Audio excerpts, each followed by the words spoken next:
السلام علیکم ورحمۃ اللہ وبرکاتہ۔ دوستوں، امید کرتا ہوں آپ سب خیر و عافیت کے ساتھ ہوں گے۔ جیسا کہ آپ لوگ دیکھ سکتے ہیں کہ اس وقت میں ضلع راجن پور کے اندر موجود ہوں، اور میرے آپ پیچھے دیکھ سکتے ہیں جس طرح سے سیلاب نے تباہی مچائی ہے اور لوگوں کے یہاں پر جو ہے نا بہت زیادہ نقصان ہوا ہے۔ ان کے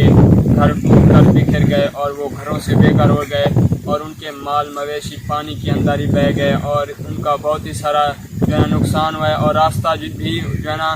منقطع ہو چکا ہے۔ اور میں آپ کو بتاؤں کہ یہاں پر امدادی ٹیموں کے حوالے سے اگر بات کی جائے تو یہاں پر ہمیں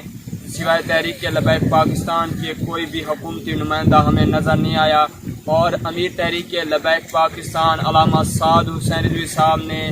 ضلع راجن پور کا کالی دورہ کیا ہے، اور یہاں پر جو ہے نا حالات وغیرہ کا جائزہ لیا ہے، اور لوگوں کی یہاں پر امداد وغیرہ کی، ان کے اندر جو ہے نا راشن وغیرہ تقسیم کیا گیا، اور تقریباً 1.5 کروڑ کے لگ بھگ جو ہے نا راشن وغیرہ یہاں پر لایا گیا، اور جو ہے نا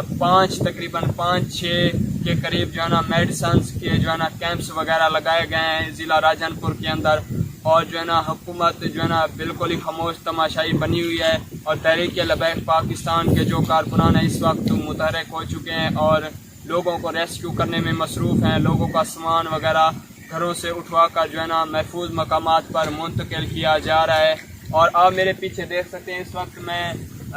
ضلع راجن پور کے علاقے جاگیر گبول کے اندر موجود ہوں۔ آپ کو میرے پیچھے یہاں پر گھر نظر نہیں آئیں گے کیونکہ لوگوں کو بہت ہی زیادہ نقصان ہوا ہے، اور ان کے گھر جو ہے نا ٹوٹ چکے ہیں۔ اور اس وقت میں دیکھیں پانی کی سطح جو ہے نا گزرتے وقت کے ساتھ بڑھ رہی ہے۔ کچھ ہی دیر پہلے پانی تھوڑا سا کم تھا، لیکن اب جو ہے نا مزید بڑھ رہا ہے، اور حالات جو ہے نا بہت ہی زیادہ یہاں پر خراب ہو چکے ہیں۔ اور میں آپ کو بتاؤں کہ پورا تقریباً ضلع راجن پور ہی اس سیلاب کی زد میں آ چکا ہے۔ تو یہ تھی تازہ ترین صورتحال جو میں آپ لوگوں کے ساتھ شیئر کر رہا تھا۔